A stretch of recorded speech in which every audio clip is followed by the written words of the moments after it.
Yo les gars, jour 164 pour Issa, trading en partant de zéro, j'espère que vous allez bien. Les gars, je suis déjà rentable. Je vais vous expliquer pourquoi je dis ça en fait. Pourquoi Et en fait, je suis pas vraiment rentable, mais vous allez savoir pourquoi je dis que je suis rentable. Je vais aussi vous montrer un truc que j'ai rajouté dans mon super journal de trading.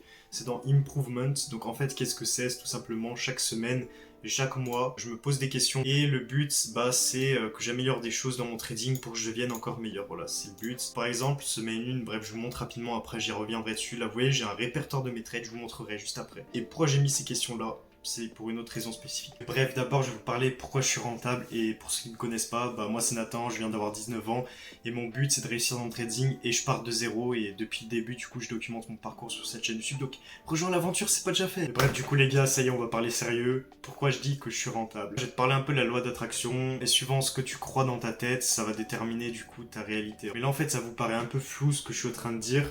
En fait, j'ai eu cette réflexion pendant le week-end, là. C'est pour ça que je voulais vous faire cette vidéo. Je me suis dit, ok, il y a des gens, ils sont rentables, ils savent qu'ils sont rentables. Et en fait, une fois que tu passes le cap de la rentabilité, t'as fait un gros pas vers l'avant et très rarement, tu vas retourner en arrière. Ou alors, tu vas retourner en arrière, mais tu vas vite revenir à ton point d'avant qui était la rentabilité. Et je pensais en fait à mon menteur surtout qui est rentable. Et je me disais que pour lui, en fait, c'est normal de gagner de l'argent pour le trading. Et pour lui, c'est aussi normal de gagner plusieurs milliers d'euros. Et ce que j'ai envie de dire par ça, c'est que t'habitues ton cerveau à la réalité que tu as. Donc par exemple, si t'es rentable, tu gagnes par exemple 10 000 euros par mois. Pour certains, ça va être beaucoup, pour d'autres, ça va pas être beaucoup.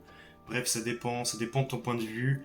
Et par exemple, si tu as l'habitude de gagner 50K par mois, et ben quand tu vas faire un mois à 10 000 euros, bah forcément tu vas être dégoûté, tu vas vouloir faire mieux. Et du coup, admettons que tu es un gars rentable dans le trading, que tu gagnes beaucoup d'argent, genre tu as un compte à 100 000 euros financé par FTMO, tu fais 3% dessus, tu gagnes 3 000 euros, d'habitude tu fais quoi? Tu fais 7-8%, donc tu te fais 8 000 euros. Là les 3 000 euros, ça te paraît maigre par rapport à d'habitude. Alors que pour moi, tu vois, là où j'en suis, je me dis putain mais 3 000 euros c'est énorme. Et ce que je veux dire par là, c'est que si tu te dis dans ta tête, ah je suis pas rentable, je vais jamais y arriver et tout, tu vas forcément pas y arriver. Alors que si tu sais t'es rentable, si tu sais que ta stratégie fonctionne, et bah automatiquement tu vas avoir confiance en toi, et la confiance en toi va te faire prendre des meilleures décisions et donc augmenter tes performances, et donc tu seras rentable. Et c'est un cercle vertueux en fait. Alors que si t'es pas rentable, tu te dis que t'es pas rentable, t'as pas trop confiance en ta stratégie, voilà, tu tâtonnes. Et du coup, ça fait un cercle vicieux et pas un cercle vertueux cette fois. Et bref, du coup, j'en reviens à mon histoire de mon mentor. Je me disais, purée, mais pour lui, c'est normal en fait d'être rentable. Alors que pour moi, je suis pas vraiment rentable, même si en vrai, je me dis que je suis rentable. Le fait de penser tout le temps à la même chose dans ta tête en continu, même si ton conscient il le croit pas, ton subconscient il va l'intégrer. Et petit à petit, tes pensées, ton rêve va devenir réalité. Voilà, admettons tu vas être basketteur pro.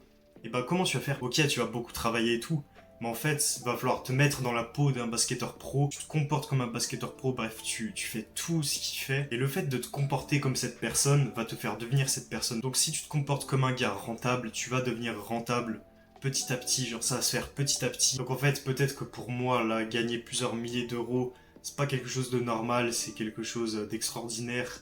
Mais quand je serai devenu rentable, je commencerai à gagner de l'argent et tout, bah petit à petit, en fait, mes pensées vont devenir ma réalité. Et c'est comme ça que tu grandis pour moi. C'est d'abord, t'as tes pensées, tu matérialises la vie, la réalité dont t'as envie. Et petit à petit, ton rêve se transforme en réalité. Au fur et à mesure, bah tu te métamorphoses complètement, t'es plus du tout le même. Genre moi, si je me regarde un an auparavant, mais j'étais un gamin et tout, enfin bref, je me suis un peu métamorphosé si on peut dire ça. Mais bref, tout ça pour dire que je suis pas rentable, mais il faut que je me comporte comme quelqu'un qui est rentable. À ton avis, comment tu peux devenir rentable si tu ne te comportes pas comme quelqu'un de rentable? Et c'est pour ça qu'il y a un groupe d'entraide, voilà, premier lien dans la description. Ah, bref les gars, du coup on va passer à Improvement, je vais vous montrer un peu ce que j'ai fait. Ça va me rapprocher de la rentabilité. Je trouve que c'est vraiment quelque chose d'important dans ce trading, donc je vous invite à faire pareil. Le but, c'est chaque semaine, je fasse une revue des trades que j'ai fait et tout. Et donc, par exemple, on est en juin, je vais ouvrir la semaine 1, vous allez voir, il y a ça.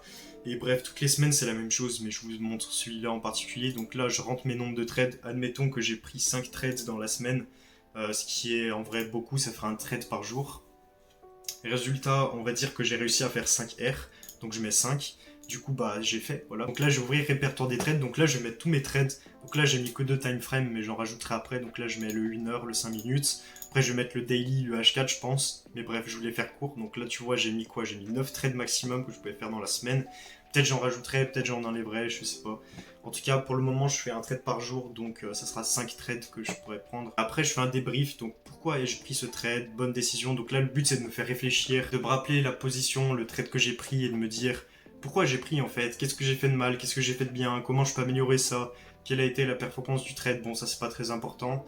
Le plus important, c'est qu'est-ce que je peux améliorer en fait. Parce que comment tu veux t'améliorer si tu revois pas tes trades que t'as pris, si tu vois pas ce que t'as fait de mal, ce que t'as fait de bien. Donc après, une fois que j'aurai rempli tout ça, après je pourrais passer à la deuxième étape qui est réflexion sur ma semaine de trading. Donc ça, je ferai ça chaque fin de semaine. Donc là, j'ai mis quelques questions auxquelles je vais devoir répondre, donc je vais vous les dire rapidement. Ai-je suivi mes règles et ma stratégie sans dévier? Quels ont été mes meilleurs et mes pires trades? Quelles leçons puis-je en tirer de chacun? Donc là, le but, c'est de voir ce que j'ai fait de bien, de voir ce que j'ai fait de mal, de voir comment améliorer tout ça. Bref, je me répète, mais bref, voilà. Qu'est-ce que j'ai fait de bien, qu'est-ce que j'ai fait de mal, et qu'est-ce que je vais améliorer dans mon trading pour que je devienne meilleur. Donc en fait, chaque semaine, je vais devoir répondre à cette question, et cette question, c'est vraiment la plus importante. Tu vas pouvoir enlever ce que tu as fait de mal, et tu vas pouvoir améliorer et garder ce que tu as fait de bien. Et c'est comme ça que tu vas devenir meilleur de semaine en semaine. Je vais vous montrer le mois rapidement, donc mois d'avril au pire, on s'en fout. Et comme vous voyez, là j'ai aussi des questions, parce que le but c'est tout le temps de s'améliorer, et dans le trading c'est toi contre toi. Et le but c'est tout le temps de s'améliorer. Par exemple comme dans le karting, tu fais un tour de karting, ok tu fais admettons 1 minute 09, bah le prochain tour tu vas essayer de battre ce record. Le but c'est de t'éclater toi-même. Moi je vous dis à bientôt, c'était Nathan, salut.